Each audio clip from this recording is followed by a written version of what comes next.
Hi, here's a quick video to help you get started with Liveroom. First, log into Canvas and select the course you would like to use Liveroom in. To enable it, you'll go to Settings in the left-hand menu where it's that little blue button and click on that. Jump to the third tab that says Navigation, and then you'll enable two items. So for the first one is Course Media, so you'll just drag it up to wherever you want it. And the second one is My Media, and you'll drag that up to where you want it. Just click Save to enable, and then you'll see them appear on the left-hand menu. You're going to start with My Media, and My Media is kind of a place where you can store recordings. And if you plan to record your videos so that students can join, you'll want to download Kaltura by clicking Add New, and you'll go to Kaltura Capture. Here it will prompt you if you have not downloaded Kaltura to download it for Windows or for Mac. And you'll just click here and you'll see that it just kind of appears in the left-hand side and begins to download for you. Then you'll be enabled to record things and save them in My Media. And in My Media, you should see your recordings that you can use over and over again for other classes once you created them. If you click on them directly, it'll take a minute to load, and then you can kind of watch and see what it looks like. This is great for hybrid classes. Since we're doing live, I'll show you how to do live, but I just want you to notice that if students did play the video and you were doing a PowerPoint, they can make the PowerPoint bigger or smaller. And so at this point, I just had the PowerPoint completely filling my screen, and I was recording, but it was recording my face as well. So just keep in mind when Kaltura does that, and you're recording using your Kaltura, they could see your PowerPoint and your face sometimes. So to access Liveroom, you'll go to Course Media.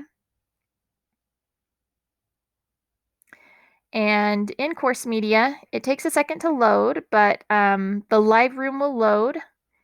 And then to start the meeting, you just click Start Meeting. And it will say launching and give you some dots there. And then it should launch the meeting, and then you can see the instructor at the bottom, hello, and any other students who are joining the class. If you want to enable your webcam or disable your webcam, you can click here at the top where it says webcam. If you want to enable or disable your audio, you could click here for mute. You could also do that here on the side where it says participants. But you'll notice here in the center is a whiteboard, and it has one active board, but if you wanted to add a board, you could just click Add Board, right? And then you just click on the board that you want. You could have an arrow, so you could select an arrow or a larger arrow if you wanted to point to something in a PowerPoint. You can use the pencil to draw something, and you can choose the size and the color. So if you wanted to do something here, on the pencil, there's also a little eraser, so if you wanted to just kind of erase something, you can do that as well. They also have a highlighter that you can use to highlight, and a text box if you wanted to send a message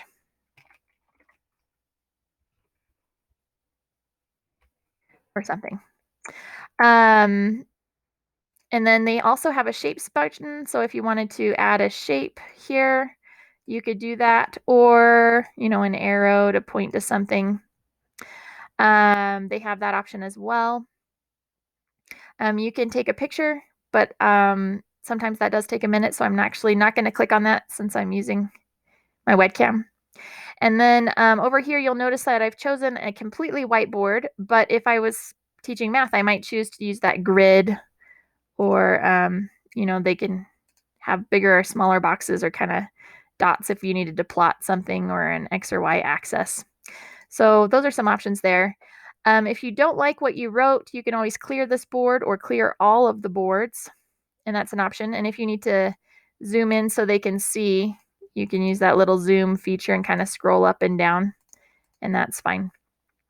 So there's just a quick overview of the whiteboard. So if you go to files, you can upload files to the class like PowerPoints. You can add a folder to store them, or you can add a file. So I'll add a file and just upload a quick PowerPoint. And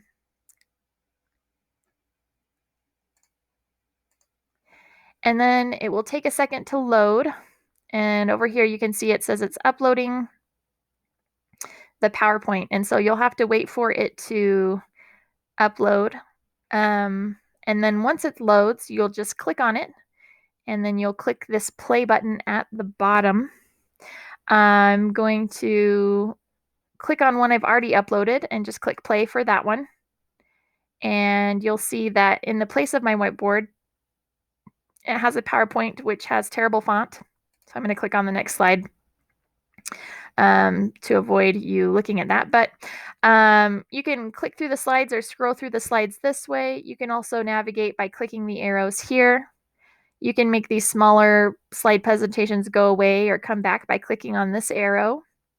And you can also write on the whiteboard using the pencil, and if I wanted to choose a color to kind of write, you could do that. And then if I didn't like it, I could undo it, of course, by clicking the undo arrow. So that's a little bit about files. For tools, they have a couple different options here. So here's a YouTube. So you could put in a YouTube video, and of course I'll do my classic Disney song here with lyrics. I'll copy that URL, and then I'll just type it in here and click enter to search. Sometimes I forget to click enter, and then it'll appear at the top. I'll add that to my playlist, and then you'll see here in my playlist, my video has been added, and then I could click on it and we could potentially watch it. So now I've clicked on it, so everybody's watching it.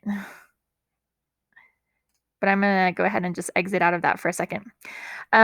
So also under tools, you have the whiteboard. So if you ever get lost and you're like, oh no, I just need my whiteboard again, go to tools. You can also share your desktop by clicking share desktop, and you can share your entire screen, application window, or Chrome tab. Just make sure when you click on something that you click on the center icon before you click share. Otherwise, it won't enable share and you'll get really frustrated. And if you're not sharing anything, it usually takes that screen and just makes it 1,000 times. But you can jump to whatever screen you want, and then you can click stop sharing when you're done. You can also do a little quiz. So I'll click the plus sign to create a quiz, and we'll call this, Are You Awake?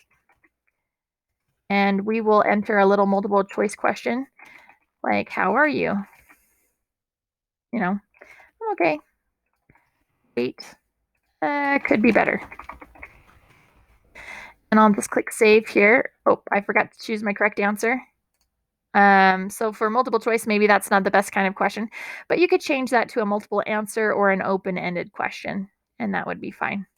So I'll just click save for that purpose, and then I could click on that quiz and click start quiz.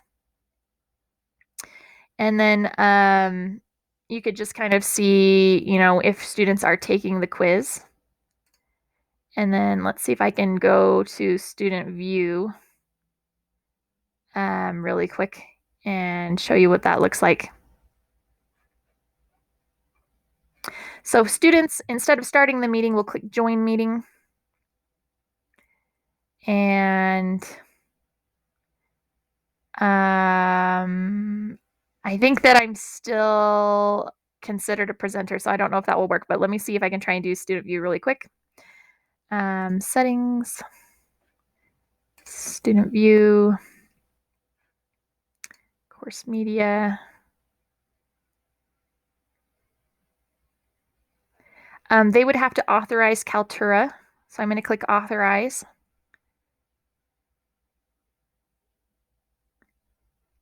Then they would join the meeting.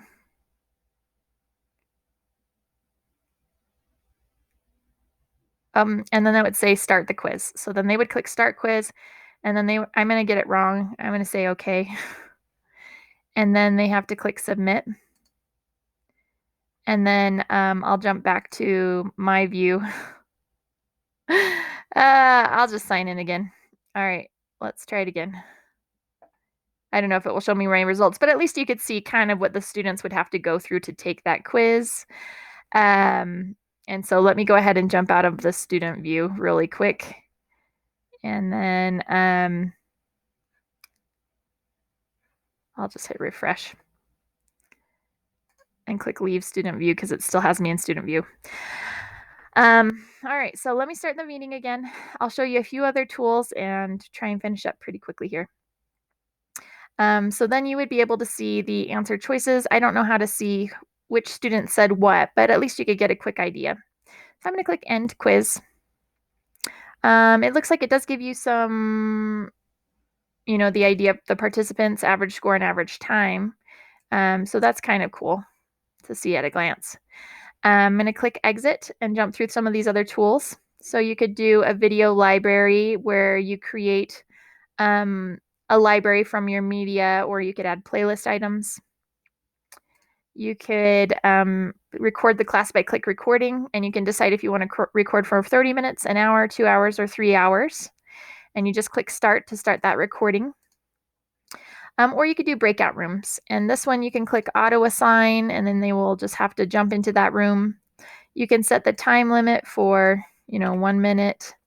You can add rooms if you need to, or delete rooms if you need to. And then just click breakout. And then up here at the top, you'll see your time remaining, and you could click manage breakout, and you can join the rooms at this point and see what they see. So I could click join room 1 and kind of jump into that breakout room. And it just takes a second to load.